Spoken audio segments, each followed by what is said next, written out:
murderers, and they see everybody. It's tough place.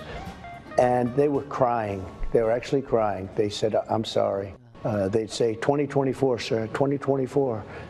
And tears are pouring down their eyes. I've never seen anything like those people are phenomenal.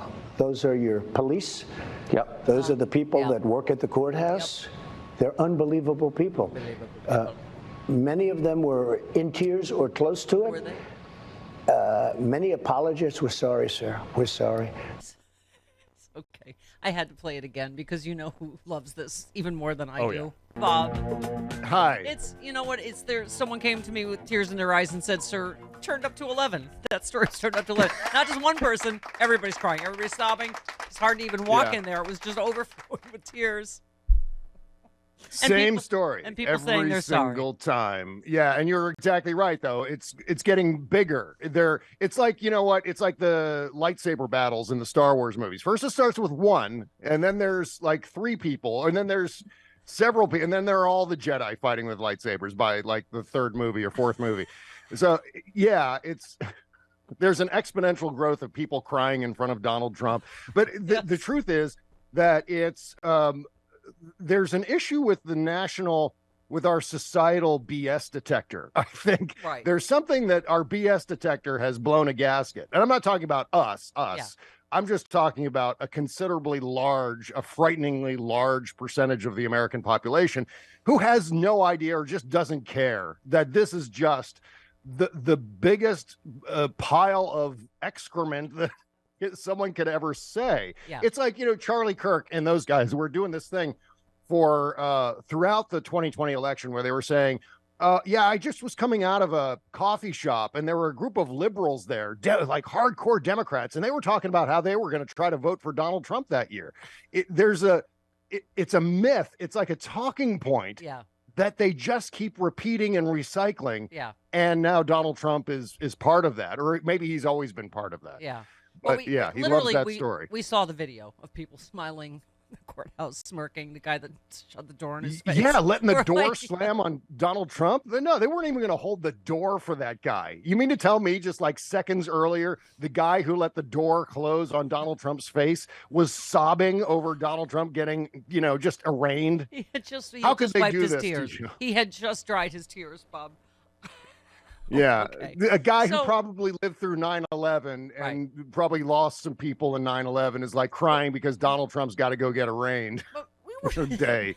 We were talking before we came on here just about whether the obvious, I don't know, whatever it is, Adderall, whatever causes the extreme sniffing has gotten worse. And you were saying like, no, it was there during the debates.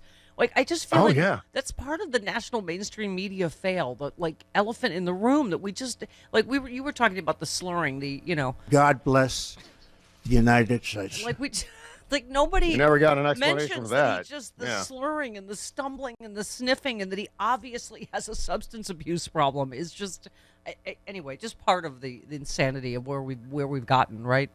Oh, yeah. There will be decades more long after Donald Trump is gone in which there are books published about the weird things that we observed and presenting more details about those things. I hope, sometime before I'm 90, we get a book that explains that Jerusalem speech. What happened to him? Because Ronnie Jackson's explanation afterward, Ronnie Jackson hammered in the press room talking about so he's drunk.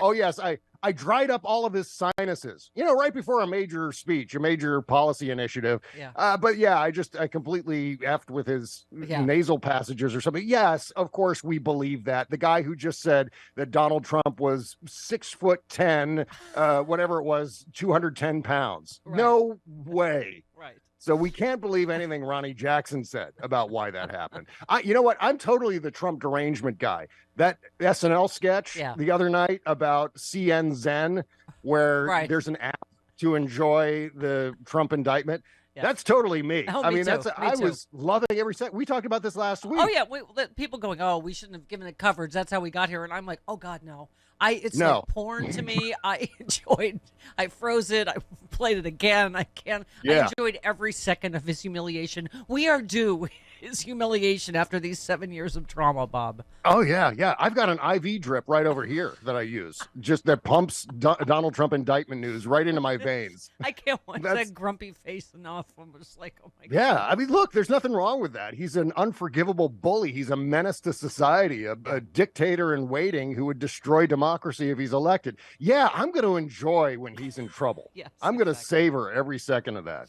And by the way, President Biden to NBC News, you retweeted, I plan on running for re-election. And you said, so drop the fanfic about alternative tickets and suit up, Democrats. It's time to humiliate the Republicans again. Oh my God, right on cue with Marianne Williamson and Bobby Kennedy. I'm like, oh God, please. Yeah. What are we? Yeah. We are literally facing fascism on the other side now, right? Whether it's Ron Right. DeSantis or Trump.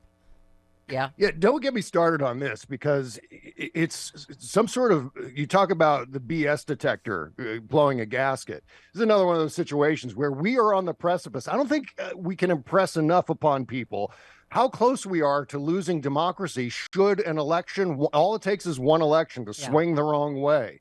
And they're playing One as Trump though judge. Look what one Trump judge just did, Bob. Oh yeah. Oh my God, it's uncanny. It's very plain to see what's going on, and so these people who want to support either Marianne Williamson or RFK Jr. or any third party, any sort of let's have a primary challenge of Joe Biden, or let's not have Joe Biden run at all. They're just inviting the weakening of an incumbent president who there's no one better suited to win a national election than an incumbent president. Yeah. To have that Yeah.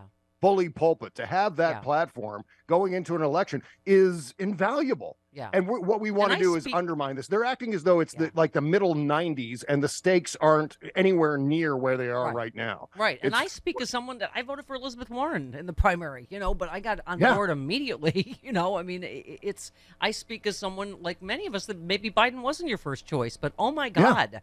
Well, it's one thing if there's an open primary and there's no Democratic incumbent running, then Exactly, okay, yeah. everyone get in and we sort it all out. Yeah. Figure out Well, party look at- unity after we we- get a nominee. We've been here But before. Bernie talked about primarying Obama after his first. Oh, you yeah. know. Yeah. I mean, it just It's the silly season for this. Yeah.